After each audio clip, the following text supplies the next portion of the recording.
हेर्दा मात्रै निस्याउ राम्रो फुसिस्याउ खानालाई त यो स्याउ राम्रो हो यी निस्याउहरू राम्रो खानालाई चाहिँ समाजसेवी श्री भक्ति राजचन्द्रज्यू फार्मको स्थापना कालदेखि नै हालसम्मको केन्द्रको विकास र विस्तारमा हामीसँग जोडिनु भएको र क्षेत्र यो चाहिँ स्याउको भयो भने 1 2 3 4 5 6 7 वटा कति छ है 7 8 9 10 11 12 13 14 यो चाहिँ मुच्चु यति ठुला स्याउ छ हैन यो चाहिँ हरियो स्याउ हो तर पाकिसकेको प्यालो भएको गोल्डन हैन गोल्डन स्याउ चाहिँ कता छ माथा ब्रान्डी भयो यो चाहिँ स्याउको यो खुर्पानीको अनि यो चाहिँ स्याउको साइडर यो चाहिँ ब्रान्डी है यो दुईटी ब्रान्डी एप्रिकट र एप्पल ब्रान्डी अनि यो चाहिँ के भन्छ रे लोकल प्योर लोकल आलु भनेको चाहिँ यो है लोकल आलु भनेको चाहिँ यो यति मुखे हुन्छ यो चाहिँ यति मिठो हुन्छ एकदम फास्ट पाक्ने आलु हो क्या यो चाहिँ हल्का ढिलो पाक्छ गुड मर्निङ अनि नमस्ते सबैजनालाई म चाहिँ यहाँ मुस्ताङबाट सबैजना सन्चै आरामै हुन्छ होला हैन म पनि एकदम ठिक छु अहिलेसम्म यदि युट्युबमा नयाँ हुन्छ युट्युब च्यानल सब्सक्राइब गर्नु होला अनि लाइक कमेन्ट सेयर पनि गर्नु होला सो आज म चाहिँ मुस्ताङको यो ठ्याक्कै मार्फामा जहाँ आज चाहिँ कार्यक्रम भइरहेको छ स्याउ प्रदर्शन मुस्ताङमा उत्पादन भएका विभिन्न किसिमका धेरै किसिमका स्याउहरू थियो तर यो वर्ष चाहिँ अलिक कम छ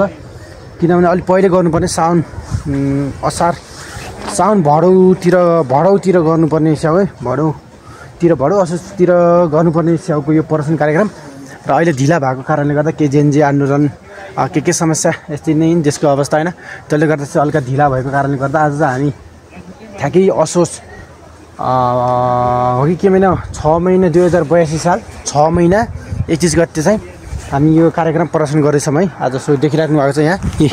यति धेरै छ स्याउहरू विभिन्न किसिमका स्याउ छ पहिले 53 54 जातसम्मको थियो भने यो चाहिँ स्याउको भयो भने 1 2 3 4 5 6 7 वटा कति छ है 7 8 9 10 11 12 13 14 15 16 17 18 19 20 21 22 23 24 25 27 28 वटा जातको मात्र स्याउ त्यो बेला चाहिँ 53 54 वटासम्म मैले गराएको थियो भने अहिले चाहिँ यति मात्र छ अनि यहाँ चाहिँ स्याउहरू भयो भने यो चाहिँ माथा ब्रान्डी भयो यो चाहिँ स्याउको यो खुर्पानीको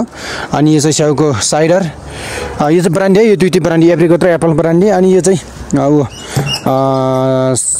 के भन्छ रे नाम बिर्सेको मैले वाइन अनि यो चाहिँ जाम स्याउको सुकुटी वाटरमेलन अनि यहाँ विभिन्न किसिमको बिजनहरू छन् हैन बिउहरूको छ अनि यहाँ यो अङ्गुरहरू अहिले अङ्गुरहरू धेरै कम छ स्याउको बिउ हो यो चिलीको बिउ अनि हेजलनट भयो गरे अङ्गुर कालो अङ्गुर हरियो अङ्गुर सिधा रहेछ गोलभेडा सोलर केही छैन कि तरकारी पहिले कति ठुला थियो यो चाहिँ पटाटो यति ठुलो आलु छ हैन मुस्ताङको यहाँ हामी उत्पादन गरेको आलु हो यो अनि यहाँ यस्तो छ अनि अरू यहाँको धेरै स्याउहरू चाहिँ छैन जस पहिले चाहिँ धेरै स्याउ हुन्थ्यो अहिले चाहिँ तिना स्याउहरू पनि छैन यो चाहिँ बन्दा हरियो आलु सेतो आलु मुस्ताङको खास लोकल प्योर लोकल आलु भनेको चाहिँ यो है लोकल आलु भनेको चाहिँ यो यति मुखे हुन्छ यो चाहिँ यति मिठो हुन्छ एकदम फास्ट पाक्ने आलु हो क्या यो चाहिँ हल्का ढिलो पाक्छ अनि अरू चाहिँ अलि ढिलो पाक्ने गर्छ रातो आलु होइन सो दामी यहाँ देखिरहेको दामी चाहिँ अरू पनि स्याउ हो क्या तर यो स्याउ पनि खासै यो छैन क्या मान्छेले हेर्दा यो स्याउ भन्छ मिठो तर यो स्याउ खासै मिठो हुन्न फेरि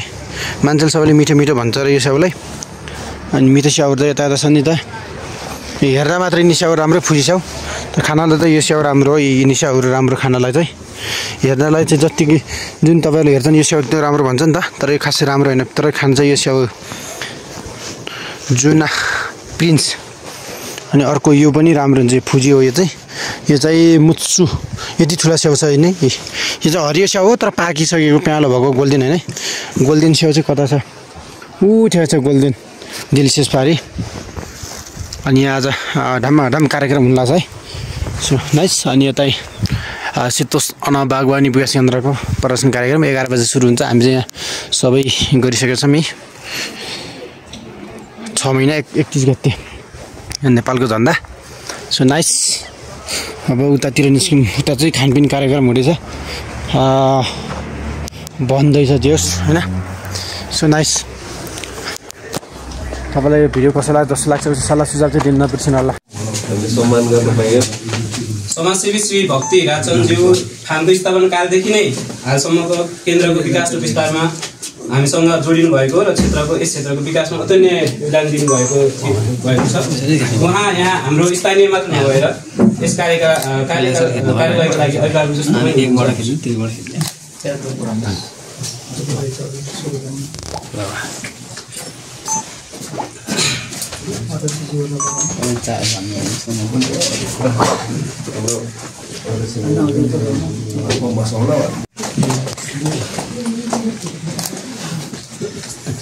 यस्तो आयो चाहिँ अलिकति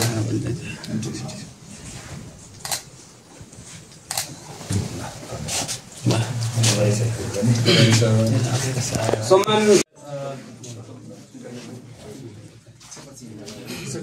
६३ सालदेखि नै यस केन्द्रमा जोडिनु भएको छ र उहाँले फिल्डको काम साथै मेसको कामहरू चाहिँ एकदम